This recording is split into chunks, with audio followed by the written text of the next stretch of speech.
You are listening to Beyond the Lesson Plan, a podcast about what happens when education meets reality, when systems crack open, and we search for something more.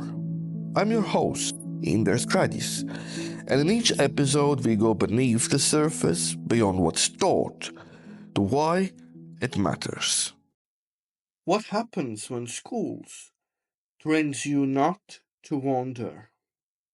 Across the globe, a silent crisis is unfolding, one not marked by bombs or lockdowns, but by silence.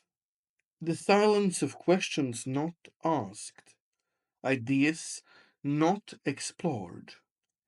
Children slowly learning that curiosity is not welcome. In this episode, we tackle what many educators and researchers have called a creativity and critical thinking crisis in schools. From primary classrooms to universities, the very system that should ignite minds often ends up dulling them. Let's start with a simple yet disturbing finding. Creativity declines with age, not naturally, but systematically.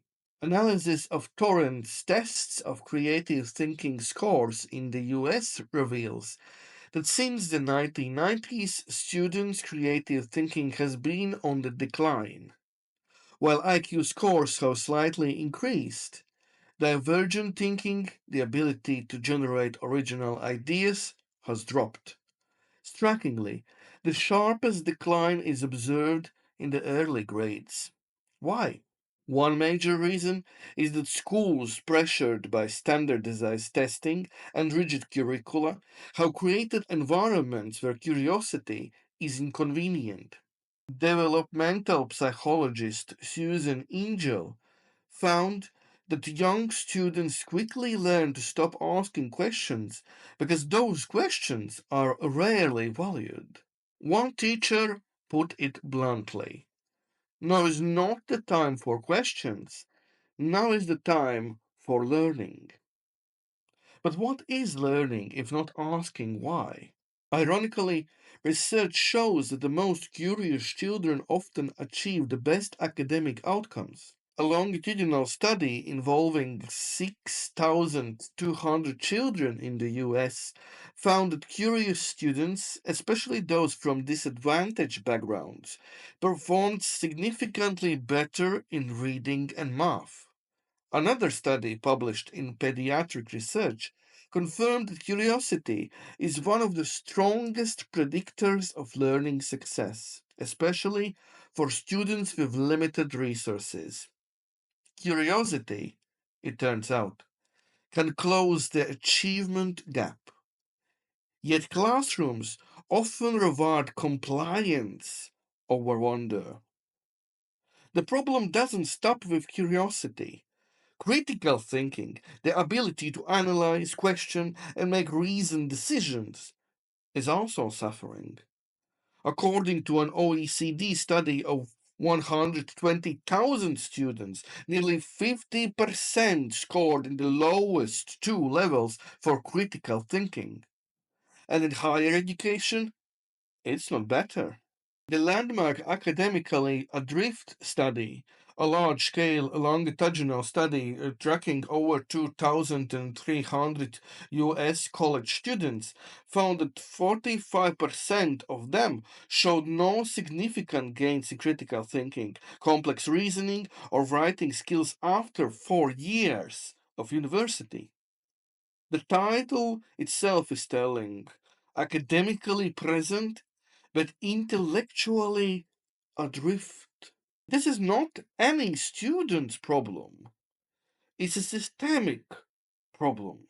Schools that overemphasize memorization and test prep crowd out time for exploratory thinking.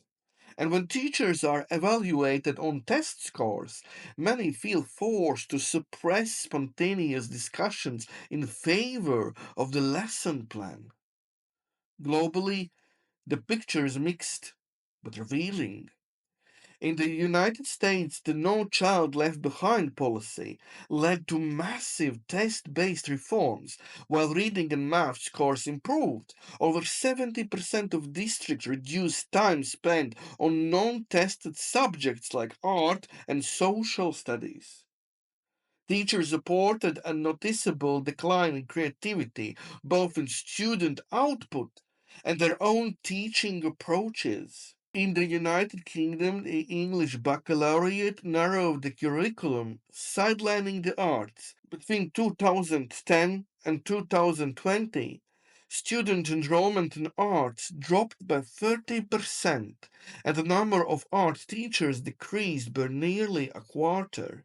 Critics warned of a creativity crisis, arguing that the rigid focus on a narrow set of academic subjects was squeezing out space for imagination.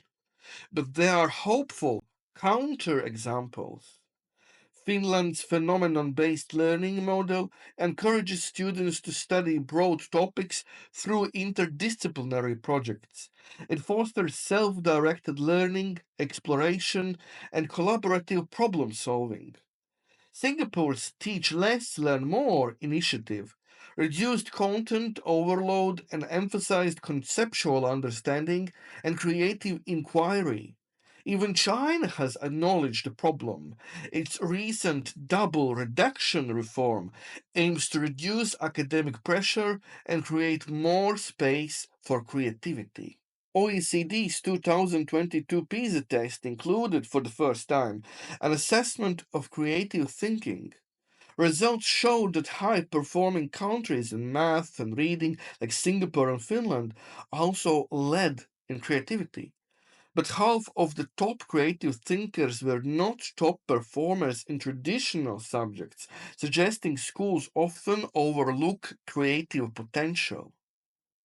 The key insight: academic rigor and creativity are not mutually exclusive. The best systems foster both. For instance, in Finland, students engage in project based learning and have no national standardized tests until the end of high school. Yet, they consistently perform well in international assessments. And what about teachers? Many feel trapped, pressured by curricula, time constraints, and assessments.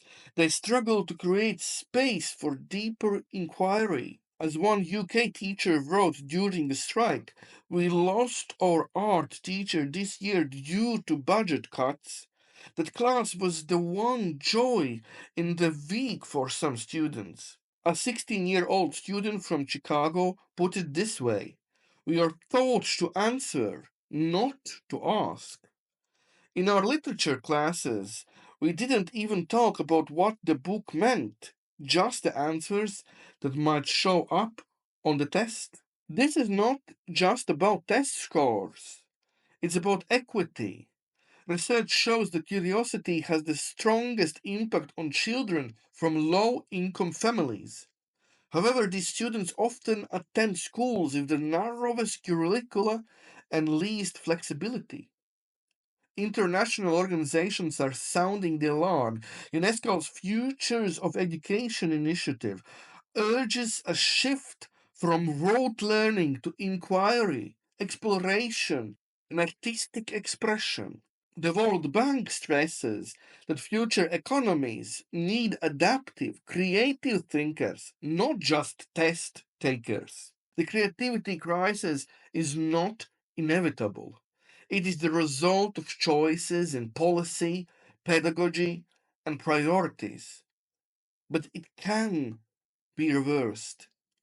Project based learning, Genius Hour initiatives, design thinking classes, debate clubs all show that when students are trusted to think, they rise to the occasion.